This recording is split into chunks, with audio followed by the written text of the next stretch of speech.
This episode is brought to you by LifeLock. The holidays mean more travel, more shopping, more time online, and more personal info in places that could expose you to identity theft. That's why LifeLock monitors millions of data points every second. If your identity is stolen, their US-based restoration specialist will fix it, guaranteed or your money back. Get more holiday fun and less holiday worry with LifeLock. Save up to 40% your first year. Visit LifeLock.com/podcast. Terms apply. This episode is brought to you by NFL Sunday Ticket on YouTube TV. Catch every moment of your team's playoff push with NFL Sunday Ticket on YouTube TV. You'll get amazing features like multi-view, and right now, it's only $49 for the rest of the NFL regular season. So give yourself the ultimate gift this holiday season. Get NFL Sunday Ticket for $49. Sign up now at youtube.com/Sunday Ticket. Device and content restrictions apply. Local and national games on YouTube TV. NFL Sunday Ticket for out-of-market games excludes digital-only games. ¿Hablas español? Sprichst du Deutsch? Kann du noch? If you've heard that sound from Babbel before, I bet you do. Babbel is the science-backed language learning app that actually works. With quick 10-minute lessons handcrafted by over 200 language experts, Babbel gets you on your way to speaking a new language in just a few weeks. With over 16 million subscriptions sold and a 20-day money-back guarantee, just start speaking another language with Babbel. Right now, up to 55% off your Babbel subscription at babbel.com/Spotify podcast. Spelled BABBEL.com/Spotify podcast. Rules and restrictions may apply.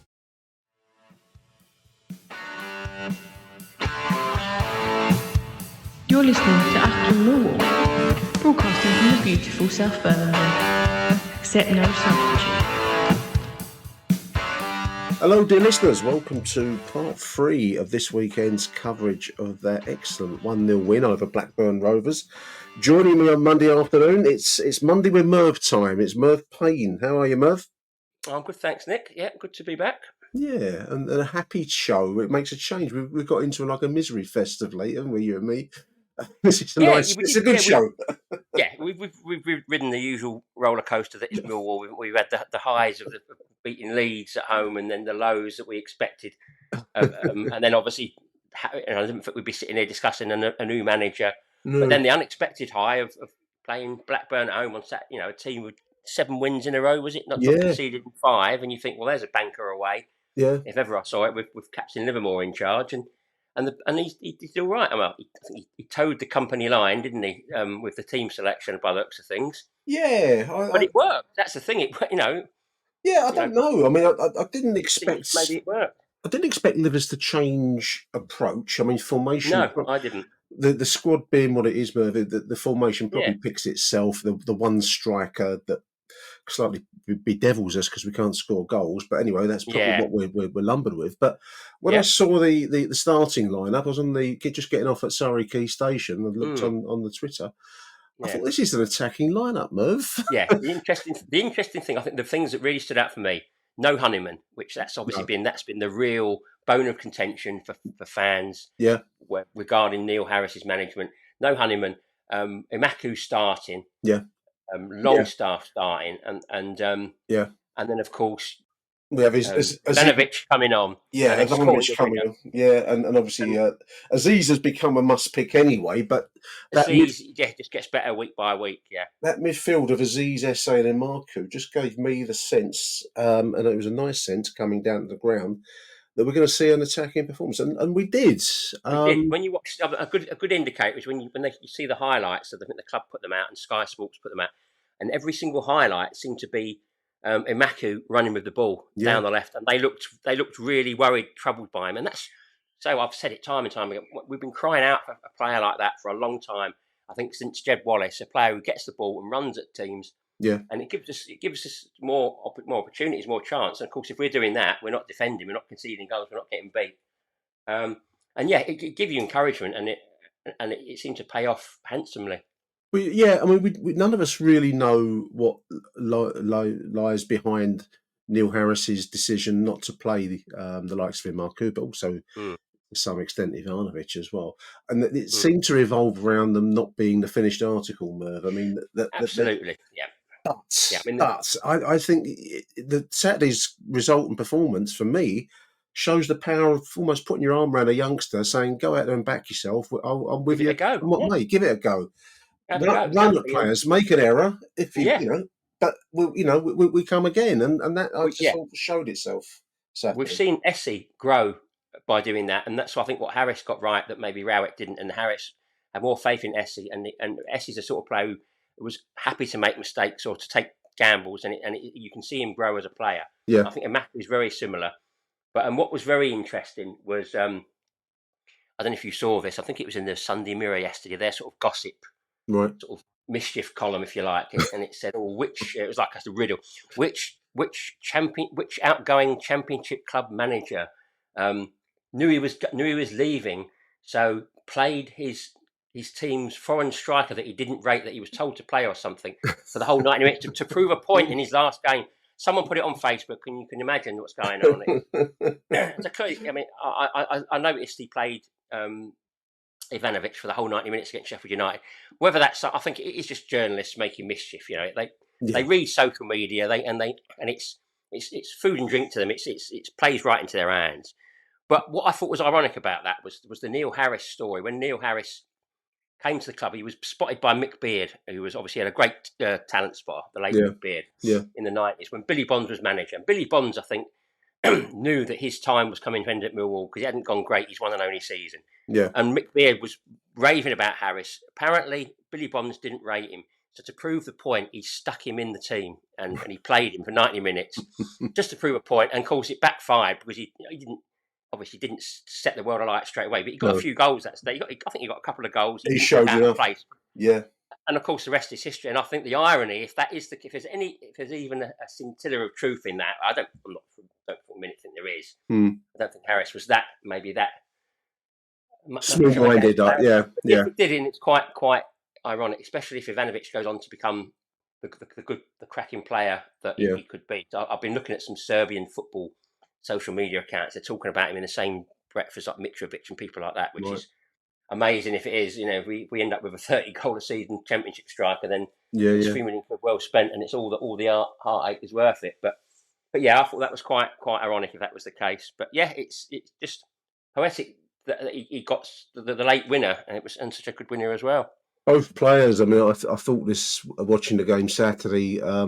Imaku particularly, he played like a boy with a point to prove, and there's whatever the rights and wrongs of the backstory, I think that's wonderful motivation, and it is, Imaku showed it because he caused so much panic, and there was a genuine. I think there was a genuine risk he was going to slip through our fingers, because he's going to go on loan to Wickham. Yeah.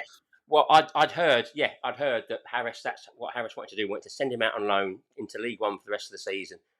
And saw how that ended with Fred. It gets to a point where a player perhaps thinks not so much that he's being loaned out to make him a better player, but just because it's an easier option, sort of thing. Out of sight, out of mind. So that was my concern, was that we'd have another Ezzy on our hands, possibly. That we'd let him go and he'd pop up at flipping Bristol Rovers or something like that, and then end up being sold to for 20 million quid, and we say, well, how do we let that one go? But yeah, I really hope he seems to have a bit between his teeth and proving a point now. I thought David Livermore, who's ruled himself out of contention for the management, will come back to the new manager, who seems to be odds on to be Alex Neil, but we'll come back to that if we may, Merv. But I thought David Livermore, given that he's said he doesn't want the job, doesn't relish the front-facing role of being a manager. And I can kind of understand that. But I thought he did a good job Saturday. I was really pleased for him because, like Livermore and I think I put Barrett in this bracket as well, seem to come in for some really unfair stick over the last, but especially at times like this when there's a bit of upheaval at the club, people sort of turn on Barrett and turn on Livermore, and I honestly don't believe they have that much influence at the club. But what they are good steadying influences when there's uncertainty, like there's a new manager coming in. They're familiar faces, They're a constant, and they can, whoever comes in, whether it's Neil or Schumacher or whatever, they'll be great to bring them up to speed, and they know the club inside out. And I think the stick that they get is totally unwarranted, really, because I think they're very loyal. There's not much loyalty in football anymore, and people like Barrett and Livers have been really loyal to the club. And I was really chuffed for Livermore. It must have been really satisfying for him to get that win. Yeah, 100%. I think his pre-match interviews, he came over well. I was reading I thought so. It's like the email they send instead of a program, listeners. But I was reading his And, the man clearly cares about Millwall Football Club. And as you've just said, not everyone does, No. And I think where we get it, we just treat it as a bit of a so what sometimes. And I think it's a shame. Yeah, because, it is a shame. Yeah. I mean, even as a player, I was saying this on the other edition I did, that he got slaughtered, David Livermore, as a player. Yeah, he was a scapegoat, the famous scapegoat. I never understood that, because, I mean, No. he wasn't the worst midfielder I've ever seen. I bet he wasn't the worst you've ever seen, Merv. No, and I say, when he didn't play, we noticed it. Yeah. When he wasn't playing, we think, there's something's not working here somehow. Because obviously he played in a very, very good Millwall team. Yeah. One of the best we've sort of seen in recent years. Yeah. When he was missing, you thought, hang on, and every now and then it dawned, you thought, it is Livermore. He does the hard work. The dirty work. Yeah, the classic, the water carrier. Water carrier. Role, I think they call it, don't they? Yeah. Yeah. So no, I do think they both get a little bit of unfair for whatever reason. I don't know. But let's move along to our voice notes. I'm going to play our first one. This one is from Jim Hackett, regular caller to the show. So I'm going to play Jim now, and we'll be back after Jim. Morning, Nick. Jim Hackett here. Just with a few comments on yesterday's fantastic win against Blackburn. For me, I thought the lineup, when I saw it, was probably what everybody's been not crying out for, but everybody was hoping for at some point over the last few weeks, and finally got there with the Aziz, Esse and Amaku sort of front three in behind whoever the striker was, and yes, it happened to be Macaulay Langstaff. So for me, it was a good lineup. I think everything else was probably as good as it's going to get. I think Danny Mack, I've read somewhere Danny Mack's out for a few weeks, so Joe Bryan's in, and Murray Wallace is there in place of Cooper. But for me, I thought they all did very well at the back, including Bryan and Murray.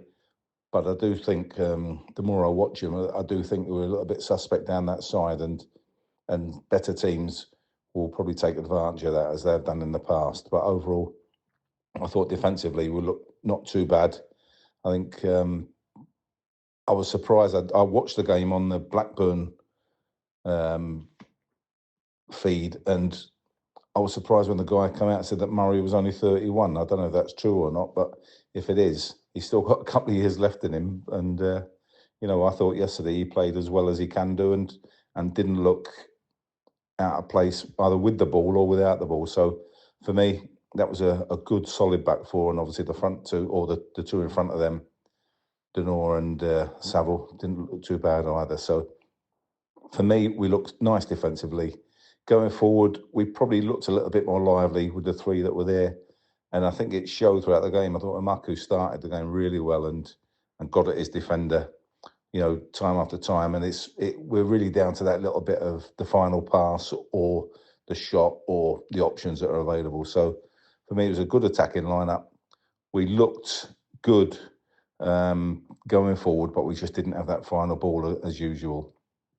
And our sort of over-attacking, I think, somewhere in the second half, our over-attacking, where everybody was sort of pushing forward to hopefully get involved in it, I think left us so weak at the back that when the Blackburn lad did break away, he had nobody to pick him up, and he had nobody in front of him to beat. So it was just a foot race between him and whoever was chasing back. And you've got to say, what a fantastic effort from Femi Aziz for a lad who took a little bit of a poking off everybody, when he first came in. That showed what a great team spirit he's got, and he made that effort from obviously beyond the halfway line, because he had to chase another sort of 10, 15 yards behind the lad with the ball, and to make that challenge and not give the foul and sort of connect with the ball as well showed an absolute great team spirit from him. And at the same time, there was a lot of others running back as well. So well done, Femi Aziz, for that. And it showed what there is in that group, because they weren't prepared just to give it away on the back of that. But I think our over-attack there led to the problem. The substitutes he brought on, again, I was slightly disappointed that Casper Denor got took off, because I thought he was having an influential game and was playing as well as he can do. And for him to be taken off for Wintle was a bit of a surprise. But again, it didn't dampen us. And I think the bigger one was getting Ivanovic on. So we actually looked like then we had two up front, and eventually it led to the goal because we had an extra man in the box. And how fantastic that it was Ivanovic that scored, because as much as he does get slated for being young, he's still maturing. But when you look at the goal he scored, that where he put the header was perfect. And, that was a striker's goal. And hopefully it'll give him the confidence to realise that he is a good player and he'll keep going and sort of maturing from there. But ironically, right behind him as the ball came over was Murray Wallace. And I just had the feeling that if it had got to Murray, that header would have been ballooned over the top, because I think it was a striker's header that scored the goal. So a fantastic reward for him, a great reward for Livermore for putting the lineup he did, and I think that possibly we deserved it. I don't think Blackburn created too many problems for us. There was an odd occasion where they might have got a shot off, they might have done a bit better with a cross, but overall, I don't think they gave us too many problems, and we deserved the goal. Deserved the goal definitely, and deserved the win. And overall, it was a great effort and sent us into Christmas pretty positively. Going forward, just recently, I think since Neil Harris sort of decided to go, I think the whole club's been feeling a little bit flat. The people that have been put forward, a bit underwhelming for me. But again, we won't know what it's going to end up getting. If it's Alex Neil, whether it's Schumacher, whoever it is, I think once they come in, we'll get a better idea of whether they can lift us and the club and the players and everything or not. Because at the moment, I thought yesterday's result will get us very positive going forward.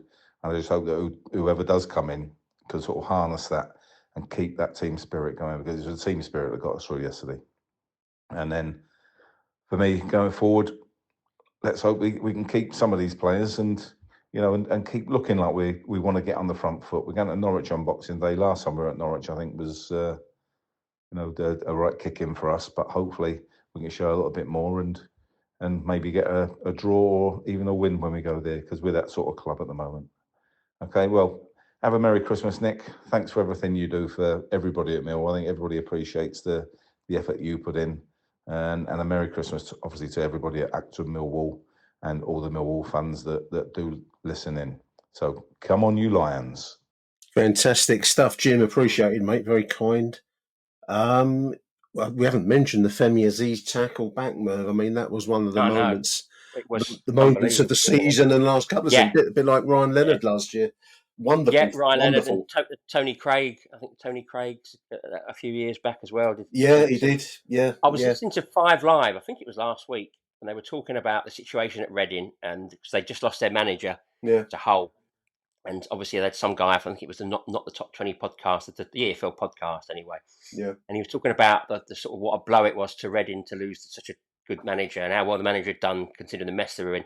But he actually mentioned losing Femi Aziz as being like one of their major blows to them this season. He's that well thought of, and I think we've got a really good player. I think and you can understand the frustration in a way from some fans and almost Neil Harris as well in a bit. All this, they're one for the future, and we're thinking, well, we want to see something now. Yeah. But football moves so quickly, and players, if they're given the chance, the players develop so quickly, and it's a steep learning curve. But he seems to be doing really well with it, and what we could see, he could be the finished article a lot quicker than we think. And, and he could be absolutely superb, and it could be the best bit of business we've done in a long time. I think the squad is definitely, we'll move on to the new manager situation in a minute, but the squad is in a much better shape than it was when Joe Edwards took over. I think I certainly kidded myself. It was better than it actually was. I thought Joe Edwards was taking over a decent championship squad, but I think it turned out to be the case. It definitely wasn't.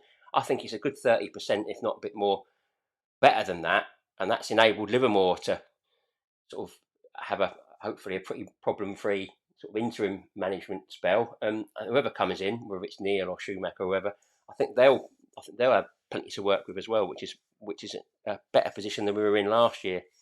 Absolutely. Jim made a great point, and I agree. The team spirit got us through on Saturday. It did, and the players were playing for each other. I suppose you're playing for the club, but you're playing for each other primarily in an 11 like that.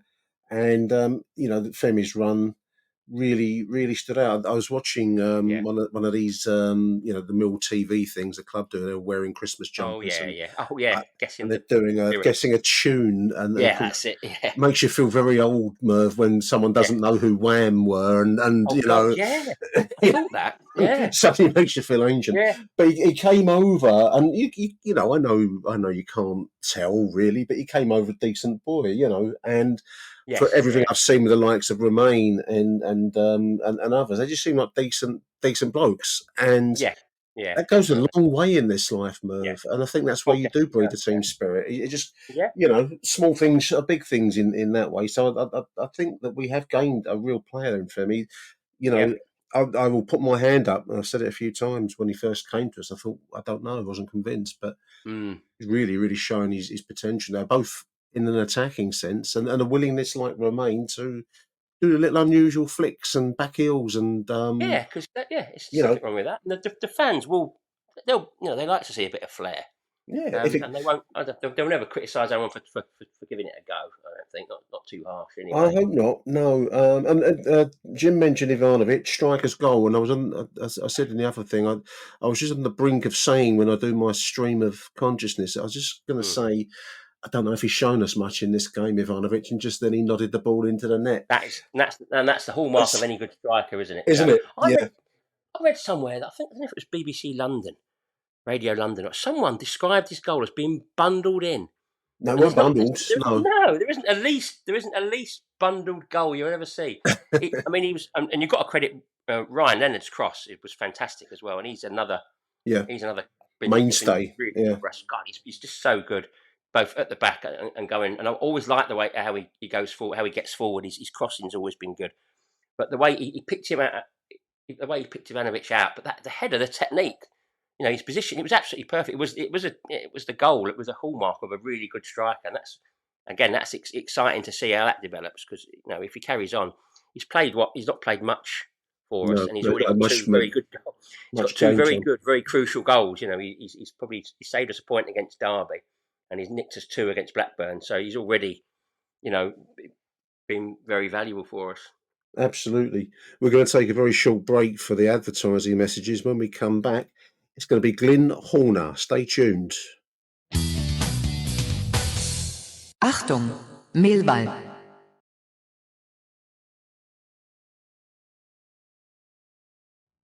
Hi Nick, Glyn here.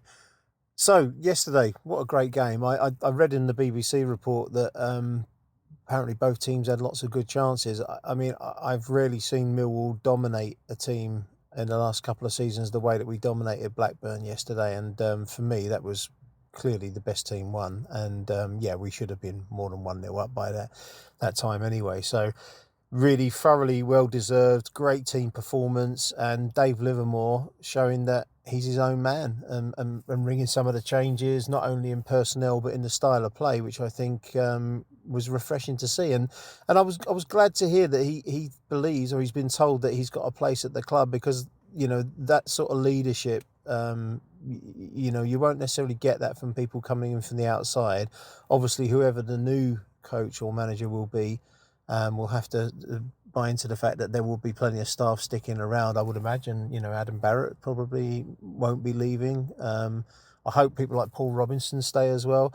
Andy Marshall, I think, has proven over time that he can take keepers with mistakes in them and raw material and turn them into good keepers. I think, our sadly missed Matej Sarkic, really did develop into a fine keeper before his untimely demise. And I think the same for Lucas Jensen. We see Lucas now turning into really quite a commanding figure in the back. And yesterday there was one particular point where a long ball towards the end, and we were defending the lead, came into the area, and he came out for a sea of bodies and collected that ball and hit the ground with it. And I just thought that's perfect. It's exactly what you want your keeper to do. And I like the fact he's a little bit arrogant, a little bit obstinate. When you hear him in the reports, he's that's what you want for your keeper, right? He's got to be a little bit tapped in the head, and he seems to be that. So good for him.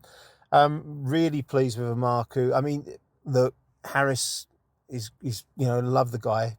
He's Millwall through and through, 100%. but I think he was definitely a little bit like Jacket used to be. If he had decided that you weren't for him, there was usually no way back. And I was starting to get the feeling that there were a few players at the club that, and I would class Harding in this category as well. People dismiss Harding. When Harding was playing in our team, he scored regularly. He put in key challenges. He was quick and mobile. I actually don't know why people think he isn't good enough. I mean, for me, he's absolutely good enough. And hopefully we'll get a chance to see him under the new manager, have another go. But Amaku, showed that he's got a long way to go still, but is already at a level where he is a threat in Championship football. And I think he could go higher. So more time on the pitch, just like Femi Aziz. Look at a player he's turning into. The only one really that I'm still backing him, but it's Langstaff. I mean, when you look at that turn and volley that he had, and then the header for both of them to be off target, I think a striker at this level has got to be putting them on top. You've got to be working the keeper at least, and I'm just starting to worry with Langstaff that is he going to click? Now, I'm still backing him. I remember when Steve Morrison first joined us, he had a very barren period for about half a season. I seem to remember, and there was a lot of talk about, is this guy, really the real deal? And look what a player he turned out to be. So I'm still backing Langstaff, but clock's ticking. Got to start seeing some goals coming in, and hopefully we will see that in the new year. So anyway, a great performance. Well done to the team. Well done to the club and the management for putting that performance in, and looking forward to seeing who the new manager is going to be. At the moment, I really, of the candidates that are out there, Bloomfield, Schumacher and O'Neill, it's the Scottish fellow, isn't it? I probably would err towards O'Neill because of his experience. And I think the other two would be more of an experiment. And I think right now, that's not what we need. What we need is good, solid understanding of the level of football in the league and the other clubs in the league, and how to set up a youth system, and a coach who's bought into that plan. So hopefully that happens. All right, onward to Norwich. Never a good hunting ground, but maybe they can give us a nice surprise this year. Come on, you Lions. Great stuff. Glyn, as Alex Neil, of course, I think that I thought Glyn meant it has been confusing because we've had Neil Harris go, and we've had Alex Neil. Gary O'Neill is a contender. And Gary O'Neill, it's like the Neil show, isn't it? Yeah. But yeah. I'm making right about, it's nice that Jensen's getting some praise now. Yeah, good. It's a good point to make. Because again, like Aziz and like Amaku and like Essie, you have to be patient, but you can see him growing into his role. And what we've got is someone who could be very valuable, a very valuable asset to the club. We know the way the club's looking to operate, and it makes sense. Yeah. And all over the team now, all areas of the pitch, we seem to have players that are just getting better as players, but also as assets to the club as well as we go along. So it's good that he's getting some praise, because he did have a rocky start, but now even when we do lose games, we're only losing 1-0. We're conceding one. We're not getting overrun, which is always we're not questioning the goalkeeping anymore. No, I mean, at the start of the season, I think obviously he had a few moments of hesitation, and that cost us goals. But it's nice point that Glyn makes of praising Andy Marshall, because coaching has clearly worked on the boy, and it's a different level. He's come from Lincoln, where it's League One football, and to go straight into the arena of the Den with Championship level play, it probably overwhelmed him a touch. But he's worked his way through it. Now you don't think about the goalkeeping as an issue. It's just there, and that's all you want. Good point about Langstaff. I to his credit, Merv, he's not getting the goals, and that's his primary job. So yeah, of course, but he's not letting his head drop. He's doing the work off the ball. He's constantly running and harrying in that kind of Tom Bradshaw style role that we have. Whether that can change, whether that be something that Alex Neil, if it is indeed him, I was going to say, the key thing for Langstaff now is going to be the new manager, definitely, because I think, again, we had hints of him not being a Neil Harris choice And I remember Harris saying that he's got to learn to play a different way that he played at Notts County, and Harris did have some faith in him. But I think a fresh pair of eyes will look at him, and then we'll decide once and for all if he thinks it will work. I hope it does, because it would be good if it does. But I wonder if perhaps playing a different way. If the new manager brings in a different system, it might suit Langstaff better, because we know, you mentioned Bradshaw. The way we played never really lent itself to us getting stacks of goals, did it? Really, it was always nicking scraps here and there, and perhaps that doesn't suit Langstaff. But I know Notts County played a very different way with him there. So yeah, the new manager will make a big difference, I think, one way or another. I mean, it's almost like a collective passion football. We've moved away from the traditional 4-4-2, which would be what allowed Neil Harris to flower, and of course, most recently in the guise of Steve Morris and Lee Gregory up front. The big man, small man combo. We know it and love it all the way back into the past. But nowadays, I mean, I was watching the Premier League games at the weekend. I mean, Liverpool line up 4-2-3-1, just like we do. Obviously they're playing world-class players, so it gives you an advantage. But it's the way everyone's doing it now. So I suppose whoever we pick in that front row, that may have changed. It may not change. I'll be surprised if it veers away from it too much. So I don't think anyone else, whoever it is, whoever comes in, I don't think they're going to make it drastic changes or do anything too revolutionary. Question for Langstaff is: can he adjust to what's required, or will it just not work out? We don't know. I hope it does. Yeah, I do. Yeah, definitely. Good goal scoring forward in the lower leagues, and you really want the story to be that he makes it at a higher level. We'll see. Achtung, Millwall. Morning, Nick. David Liederkramer here. Obviously, a great win yesterday. I have to say that I didn't think it was going to happen. We seemed to be having quite a lot of attacking intent, but didn't really create huge numbers of good chances. There were one or two, but not as many as perhaps our play merited. I thought Imaku was really terrific, caused problems for Blackburn all game. Pleased he stayed on for the full 90 minutes, which was good. Aziz also looked a terrific player, and what a tackle. That was an absolute game changer. The tackle where he ran 60 yards really, I think, brought the crowd into it, did everything that you could want from, he's an attacker, but he still tracked back and did his part for the team. Obviously very pleased for Ivanovic getting his second goal. I think he's had a lot of criticism, possibly from Harris and others, over the past few months, but I think there is a player there. He's still very young. He will probably bulk out a bit and be much more of a physical presence than he is, and I think he's definitely one for the future. All in all, I thought it was a really good performance. Blackburn reminded me a bit of the team that we are, actually. They didn't press very high, and they were quite content to give us possession, which was unusual. I thought that they looked a bit tired, actually, and that was surprising given that they were on a fantastic run. And really, I expected better from them, but was thankful that they didn't provide it. Of course, next up is Norwich Carrow Road. I think I'm right, 1968 was our last victory there. 19 league games since we've won. It's an absolute graveyard for Millwall. Let's see if we can do something this year and get something out of the game. Obviously, very pleased and going into the Christmas period a lot more uplifted. And Merry Christmas to one and all. Hope you have a great Christmas season, and come on, you Lions.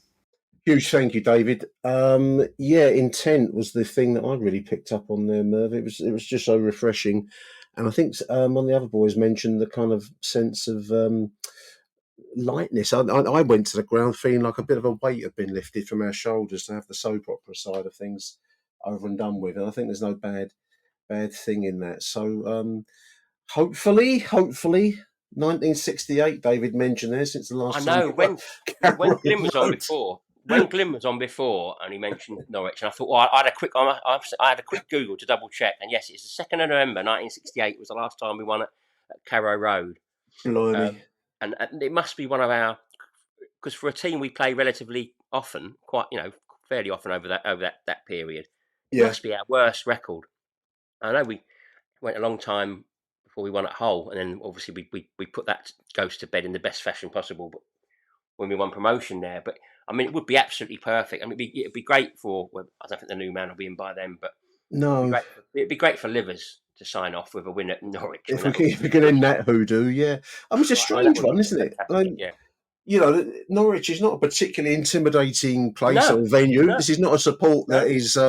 It's not Leeds, is it? It's not. It's not. I'm going to say it's not Ellen Road. No, it's not. No. It's not Old Trafford. It's not You somewhere go- where the players. Yeah, it's quite friendly. It's not that bad, and you think It's like a nice cathedral city full of pleasant people. I mean, even a couple of years ago, I think we were 3-2 up, weren't we? In the dying minutes, I was still managed there. to get beat. Yeah, we still managed to lose that one. Yeah, and so yeah, it really is a true jinx, and it'd be it'd be the most Millwall thing in the world ever, wouldn't it, to go there and win? And they're not in the best form. They lost to Sunderland. They're not the force they have been in recent years. So why not? It would be great. It would be really, because I was expecting the new manager to come in on a bit of on the back of a string of defeats, to be honest, and quite a long winless run, and a hole to be dug out of. Really, it's going to be a real. But fingers crossed, whoever when he comes in, he'll be coming in with a place in a really good sort of good mood. I mean, just going back to the management. I mean, obviously Alex Neil seems favourite, and seems like it, doesn't it? Yeah.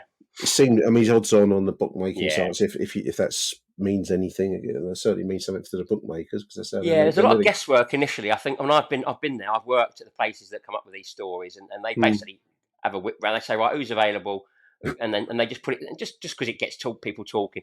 A lot of it's guesswork, but then when people, I mean, and even he's not gospel, but when Alan Nixon sort of says it's Alex Neil is nailed onto it, there are people they know, they move in these certain circles. In the circles, yeah. Yeah, and there's been so much negative comments about Neil and Schumacher, but and people crying out for Bradley at Shamrock Rovers, Bloomfield at Wickham, and it's such a gamble. I mean, the step up from the League of Ireland, where they're a big fish, really, in a relatively small pond. People don't realise how tough the Championship is, and I think what we have to be careful of. I think we're safe to say that the owners, or James Berylson, well and truly had his fingers burnt with the Joe Edwards experiment. I don't think we're going to see any more fresh-faced students of the game coming in.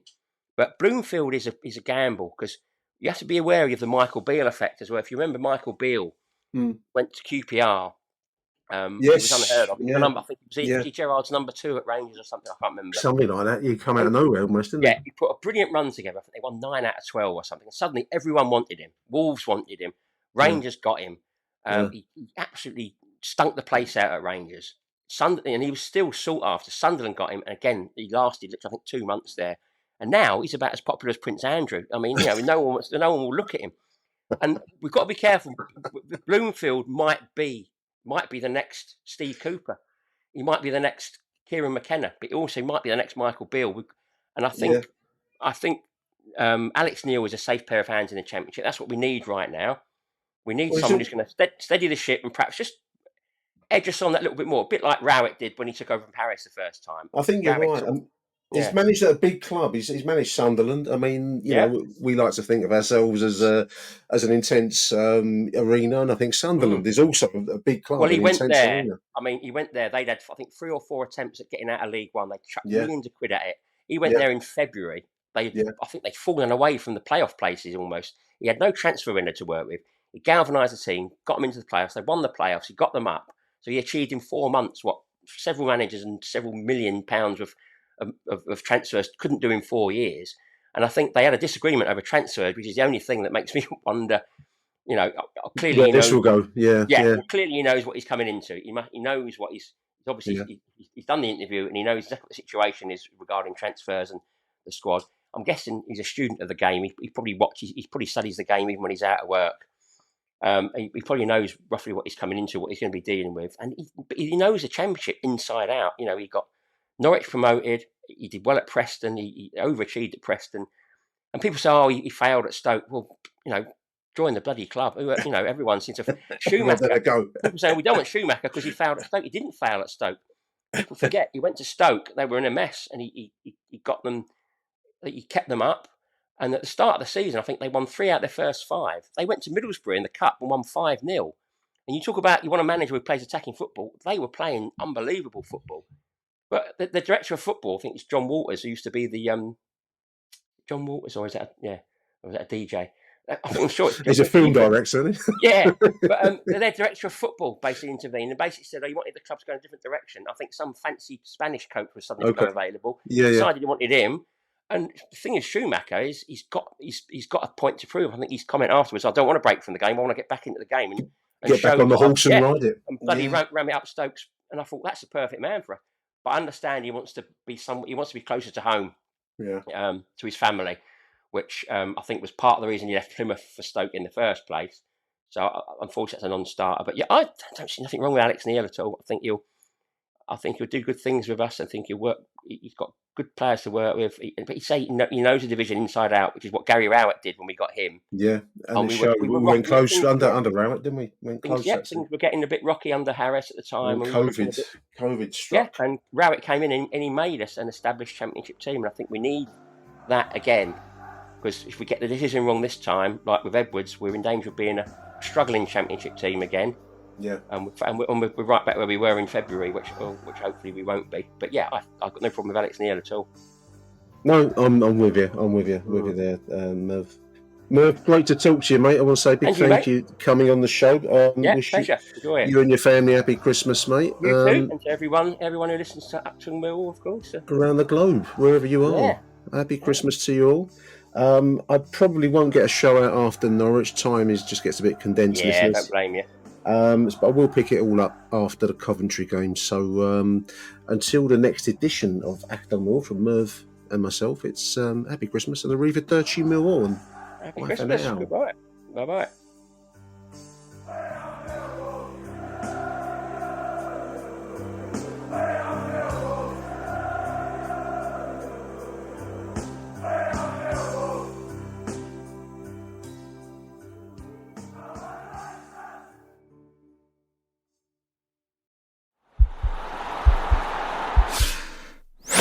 This podcast is part of the Sports Social Podcast Network.